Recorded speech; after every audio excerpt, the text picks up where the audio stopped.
குழந்தைங்க வந்து இரவு நேரத்தில் வயிறு நிறைய சாப்பிட்டு எந்த தொந்தரவும் இல்லாமல் நல்லா டீப்பாக தூங்குறதுக்கு ஏற்ற மாதிரி ஒரு டின்னர் ரெசிபி தாங்க பார்க்க போகிறோம்.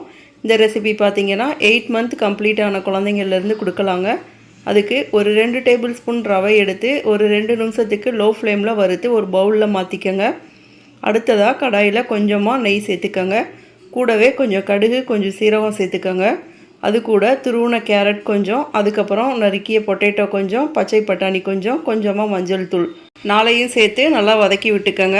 அடுத்ததாக 1 கப் அளவுக்கு தண்ணி ஊற்றி 1 டைம் நல்லா மிக்ஸ் பண்ணிக்கோங்க. மிக்ஸ் பண்ணிவிட்டு ஒரு 2 நிமிஷம் அளவுக்கு மூடியை போட்டு நல்லா குக் பண்ணிக்கோங்க. இப்போ ஒரு உருளைக்கிழங்கு எடுத்து ப்ரெஸ் பண்ணி பார்த்தீங்கன்னா நல்லா சாஃப்டாக வெந்திருக்கும். அடுத்ததாக இதை வந்து நல்லா மசிச்சு விட்டுக்கோங்க. மசிச்சு விட்டதுக்கப்புறம் இந்த ஸ்டேஜில் நம்ம வறுத்து வச்ச ரவையை சேர்த்துக்கோங்க. கூடவே ஒரு 1/4 கப் அளவுக்கு தண்ணி சேர்த்துக்கோங்க. சேர்த்துட்டு திரும்பவும் ஒரு 2 நிமிஷம் அளவுக்கு நல்லா குக் பண்ணி எடுத்துக்கோங்க. அவ்வளோதாங்க. இந்த கஞ்சியை பார்த்தீங்கன்னா மார்னிங் பிரேக்ஃபாஸ்ட்டுக்கோ இல்லாட்டி நைட் டின்னருக்கோ கூட கொடுக்கலாங்க.